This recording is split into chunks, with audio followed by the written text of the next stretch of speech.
The first step when creating a pharmacophore model is to bring your ligands into the phase workflow and make sure that they're properly prepared. In addition to reasonable-looking, correctly protonated all-atom structures, you'll typically need to identify multiple energetically accessible conformers, since the correct ligand binding geometries aren't usually known. In the previous introductory video, we got started by saving our Maestro project and importing ligands into Maestro. In this video, we'll see how we can prepare our ligands for use with downstream steps in the pharmacophore development process, or use the results of a multi-ligand conformation search that we've already performed. To get started, let's open the project table using the Maestro toolbar. Here in the project table, we can see a single conformer for each of the 36 compounds that we imported. These are endothelin inhibitors with known activities, which we can see here in the activity column. If you plan on creating a QSAR using your known actives, it's very important to note that the activities need to be proportional to the actual ligand binding energies. It doesn't necessarily have to be in terms of kilocalories per mole, but you'll need to use a PIC50 or pKi value in lieu of an unmodified IC50 or Ki value. Next, we'll shift-click on the first and last ligand in the table to highlight, or select, all of the ligand entries. We'll see in a moment why we're doing this. And now we'll clear the workspace using the Clear Workspace button in the Maestro toolbar, just to start with a clean slate. To open the Develop Pharmacophore Model interface, we'll head up to Maestro's Applications menu, go to Phase, and choose Develop Pharmacophore Model. Here at the bottom of the interface, you can see 5 different sequential steps. Right now, the only accessible step is the first step, Prepare Ligands, and later steps are grayed out. As we work through the steps, and we give Phase enough information to move forward, the subsequent steps will become available. The first thing to do within this workflow is to tell Phase which ligands we'll be using to develop our pharmacophore model. As you can see, we can add ligands from File or from Project, meaning that we can choose a file on disk or entries from the project table. There's an additional option that's grayed out. We can add ligands from Run. It's possible to save multiple runs throughout the Phase Develop Pharmacophore Models workflow, and ligands from saved runs can be used in future runs. You can see in the title bar for the interface that we're working in the default Run 1. We can head up to the File menu in this interface and either rename this run, Save As to save the run with a new name, or we can start a new run altogether. Since we just got started, there's no need to do any of these things, but it's helpful to know that we can reserve these options for later on. Because we already have ligands present in the project table, let's add those to the Phase interface by clicking on the button to add ligands from Project. In the dialog that appears, you can see that, by default, we'll use our previously selected entries from the project table. On the right-hand side of this window, we can choose the file property we're using to keep track of ligand activities. At the bottom of the panel, we can see a helpful reminder that the supplied activity needs to be proportional to the negative log of a concentration, for example an IC50 concentration, as I mentioned earlier. In this case, the activity is already supplied in such a format, so we don't need to correct it.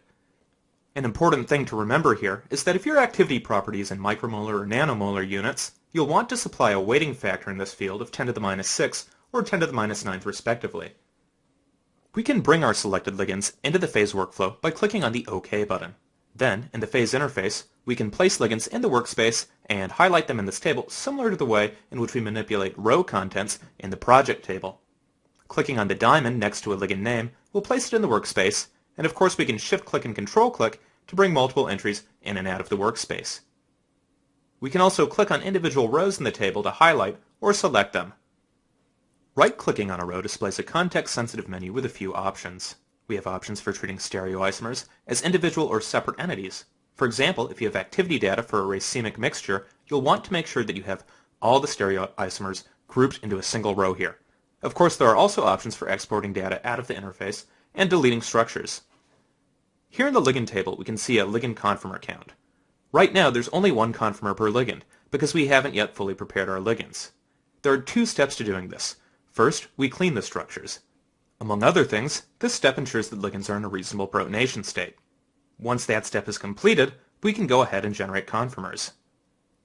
In this project, we'll eventually just import our conformers directly into Phase, but for the sake of example, let's first take a look at the clean structures and generate conformer steps within the Phase interface. Here in the Clean Structures panel, you can see that there are options for treating ligand stereoisomers and options for treating ionization states. Enumerating stereoisomers is most frequently done when you're starting with 2D ligand structures that may have been generated with a program like ChemDraw.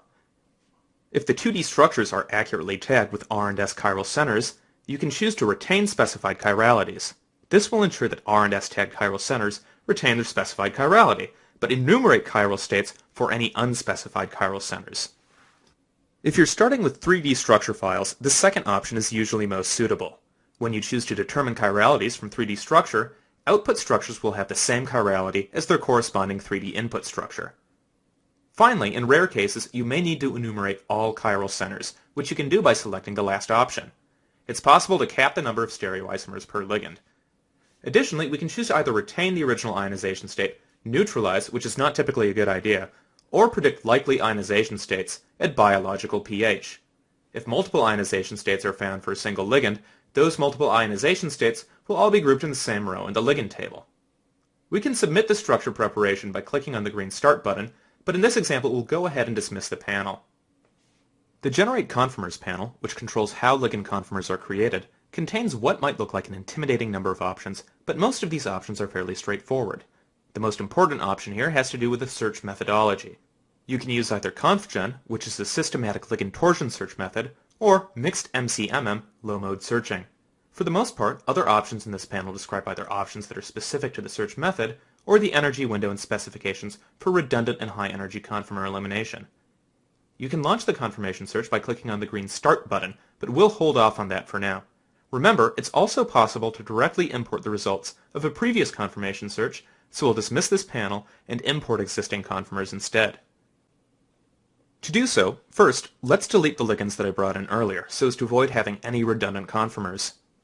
I'll shift-click on the first and last ligand in the table to select them all, then I'll right-click and choose to delete these ligands. Next, we can click on the From File button to import ligand conformers from a saved file. In the file browser that appears, I'll select a structure file that contains multiple ligand conformers and click on Add. We'll get prompted for the activity property again, so I'll choose Activity here and click OK. Here in the ligand table, you can see that we have multiple conformers per ligand now.